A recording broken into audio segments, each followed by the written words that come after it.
Comment faire la technique du cavalier et rebondir sur la roue arrière en vélo, c'est ce qu'on va voir aujourd'hui ensemble, c'est parti! Cette vidéo, elle va s'articuler en plusieurs parties, en plusieurs étapes qui vous permettront d'appréhender et de progresser sur la technique du cavalier et ainsi d'être de plus en plus à l'aise sur la roue arrière. A noter que ce tuto pourra être réalisé avec la plupart des VTT, mais ce sera quand même beaucoup plus facile d'apprendre ce geste avec un vélo étudié pour ce genre de mouvement, comme un vélo street trial par exemple. Dans cette vidéo, je vais vous montrer d'une part les exercices avec mon street trial et ensuite je vais les refaire avec mon VTT électrique pour vous montrer que c'est possible, pas forcément facile, mais c'est possible. Dans le cas où vous testez cette technique avec un VTT, il faudra déjà avoir des freins avec un bon mordant, ça sera primordial pour cette technique. Ensuite, je vais mettre ma selle au maximum en bas pour ne pas être gêné pendant le mouvement. Et enfin, je vais me mettre plutôt sur une vitesse intermédiaire, en milieu de cassette par exemple. Maintenant que les bases sont posées, on commence tout de suite avec la première étape de ce tuto. Étape numéro 1, l'exercice de la bascule. L'exercice de la bascule est un exercice primordial pour apprendre le cavalier car il va nous familiariser avec le fait de rebondir sur la roue arrière. Il va également nous permettre de trouver le fameux point d'équilibre sur la roue arrière qui est super important, mais déjà qu'est-ce que le point d'équilibre? Le point d'équilibre, c'est quand notre centre de gravité sera aligné verticalement avec le point de contact avec le sol. À ce moment-là, on compensera avec notre corps tout le poids du vélo par rapport à ce point de contact et on pourra rester ainsi sur la roue arrière avec très peu d'effort. Les objectifs sont maintenant posés, passons à l'exercice de la bascule. Pour cet exercice, le mieux est de trouver une surface dégagée, plane, plutôt une surface dure qui ne glisse pas. Éviter les terrains en gravier par exemple, ce sera pas top pour cet exercice. Première étape, je vais arriver en roulant, assez détendu sur le vélo, j'aurai pas besoin de beaucoup de vitesse. Le but ici sera de faire un petit stoppie. Si vous ne savez pas encore faire de stoppie, je vous mets le lien du tuto stoppie en description juste en bas de la vidéo. Lorsque je me sens prêt, je vais préparer une impulsion, je vais lancer mon stoppie en freinant avec le frein avant. Et pour cet exercice, vous pourrez également freiner du frein arrière pendant tout le geste, ça sera assez important. Ma roue arrière à ce moment-là va alors se lever, je vais me préparer pour la seconde étape, je vais rester gainé sur le vélo en attendant que ma roue arrière redescende et touche à nouveau le sol. Lorsqu'elle touche à nouveau le sol, je vais basculer mon corps en arrière tout en freinant du frein arrière toujours. La roue avant va ainsi se lever et pendant cette étape, je vais rester plutôt gainé sur mes bras, les bras un peu tendus et je vais privilégier le mouvement de bascule avec mon corps. L'erreur fréquente ici, ça va être de vouloir tirer avec les bras plutôt que de basculer son corps en arrière. Le problème, c'est que si vous tirez avec vos bras uniquement, votre centre de gravité il restera quand même globalement très en avant et vous n'arriverez pas à atteindre le point d'équilibre. A l'inverse, si vous basculez trop en arrière, n'hésitez pas à sauter des pédales pour vous réceptionner, ça vous évitera de vous claquer le coccyx au sol.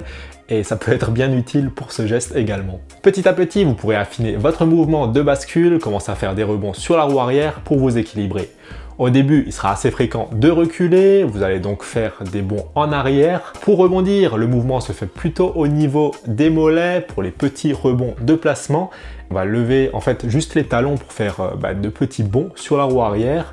Et lorsqu'il y aura des rebonds un peu plus conséquents à faire, vous allez plier les genoux, monter un peu les jambes et votre roue arrière devrait monter plus en hauteur. Petit aparté pour les VTT tout suspendus, il faudra essayer de se synchroniser avec la suspension arrière. Il y aura un peu plus d'effort à faire car le poids du vélo est plus conséquent, la position est moins adaptée et dans mon cas avec le VTT électrique, il va falloir quand même un peu d'expérience pour atteindre le point d'équilibre. Il faudra donc rester bien gainé, bien concentré tout au long du geste, mais tout en restant calme, il ne faudra pas se précipiter lors des rebonds pour essayer d'être en phase avec la roue arrière qui va se comprimer, se détendre un certain rythme et en fait il faudra plutôt en profiter pour faire nos rebonds. Avec de l'expérience, vous pourrez être de plus en plus précis et ainsi affiner de plus en plus votre geste pour au final rester sur place lors des rebonds. Et ça va vraiment être l'un des premiers objectifs de ces différentes étapes pour maîtriser le cavalier. Pour l'étape numéro 1, l'objectif sera de basculer, de faire ce mouvement de bascule et ensuite d'enchaîner plusieurs rebonds dans un espace plutôt réduit, quasiment sur place. Et une fois que vous maîtriserez cet exercice de bascule, on pourra passer à l'étape numéro 2 qui est l'apprentissage du coup de pédale.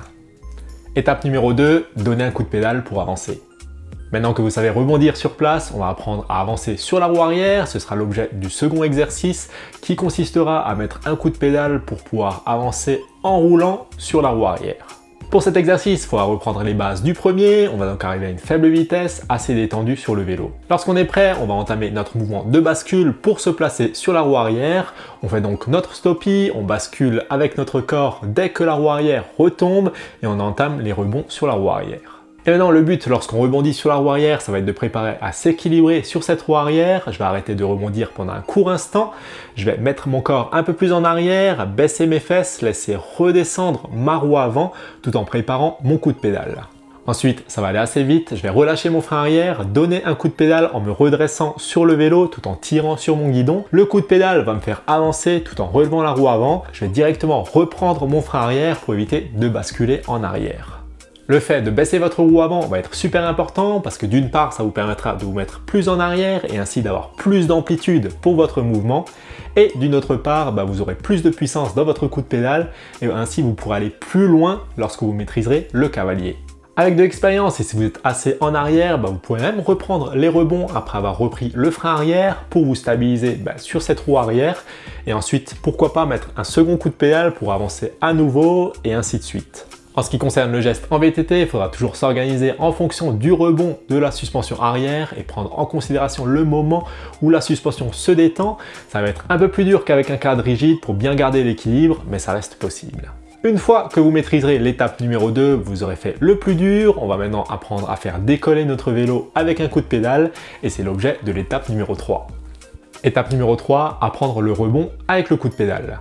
Dans l'étape numéro 2, on a pu voir que le coup de pédale est primordial pour avancer lors du cavalier. L'idée ici va être d'apprendre à donner un coup de pédale pour faire un rebond en avant et ainsi pouvoir à terme bondir d'un obstacle à l'autre sur la roue arrière. Pour cet exercice, j'arrive comme précédemment, j'arrive à une faible vitesse, assez détendue sur le vélo.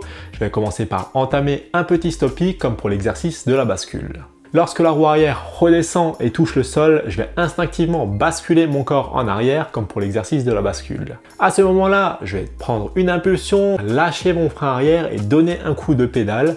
À cet instant, je vais alors me tendre sur le vélo, tirer mon vélo vers le haut avec le buste tout en restant gainé. Le vélo devrait faire un bond en avant tout en se redressant. Avant d'atterrir avec ma roue arrière, je vais reprendre le levier du frein arrière pour bloquer ma roue et ainsi me réceptionner sur la roue arrière et faire d'un rebond vers l'avant. En VTT, comme précédemment, l'amortisseur va jouer un rôle sur ce geste. Je vais alors essayer de profiter du rebond de l'amortisseur pour pouvoir faire mon bond en avant et surtout attendre le rebond de l'amortisseur pour pouvoir déclencher mon geste. Il faudra peut-être attendre un peu plus, mais ça reste toujours possible. Cet exercice permet d'apprendre la base du geste pour pouvoir faire un bond en avant et le but sera de maîtriser cette étape pour ensuite la placer sur la roue arrière et ce sera l'objet de l'étape numéro 4 qui va combiner tous ces mouvements. Étape numéro 4, combiner tous ces mouvements. La dernière étape de ce tuto va être de combiner l'étape numéro 2 et l'étape numéro 3 pour faire le geste du cavalier à proprement parler. Pour cela, on va commencer comme pour l'exercice numéro 2 avec une bascule, on se place sur la roue arrière, on se stabilise, on va ensuite faire descendre notre roue avant tout en reculant notre corps en arrière et une fois que la roue est suffisamment descendue, on va lâcher le frein arrière, donner un coup de pédale, on va se tendre sur le vélo, tirer le vélo avec le buste vers le haut et normalement la roue arrière va décoller comme pour l'étape numéro 3. Dès que la roue arrière décolle, je freine du frein arrière pour éviter de me retourner à la réception et dès que la roue arrière touche le sol, je vais amortir en laissant redescendre la roue avant et je vais amortir avec mes jambes. Avec de l'expérience, je pourrais même me mettre plus en arrière, me stabiliser sur la roue arrière, reprendre les rebonds et directement enchaîner avec un autre coup de pédale pour avancer. Pour ces 4 étapes, le plus important sera de trouver son point d'équilibre pour pouvoir se stabiliser et rester sur la roue arrière le plus facilement possible. Par exemple, après un coup de pédale, après avoir roulé sur la roue arrière ou après un rebond, il faudra bien se mettre en arrière, bien amortir le geste pour pouvoir essayer de retrouver cet équilibre et ça sera ça le plus compliqué, ça demande beaucoup de feeling et là, il n'y a pas de secret, faudra s'entraîner. Voilà pour ces 4 exercices, 4 étapes pour apprendre le cavalier. On a décrypté ensemble chacune des phases du cavalier, j'espère que ça vous aidera. En ce qui concerne les déséquilibres latéraux lors des différents gestes, différents exercices, essayez de ne pas vous crisper de manière à rester plutôt droit lorsque vous faites vos rebonds pour essayer de rattraper les déséquilibres. De manière globale, plus vous allez pratiquer, plus vous serez équilibré, donc il n'y a plus qu'à. Mais ça reste vraiment du feeling. Voilà pour ce tuto, j'espère que ça vous aura plu et que ça vous aidera. Si c'est le cas, n'hésitez pas à liker la vidéo, à vous abonner sur la chaîne et on se retrouve bientôt pour une prochaine vidéo. Allez, ciao!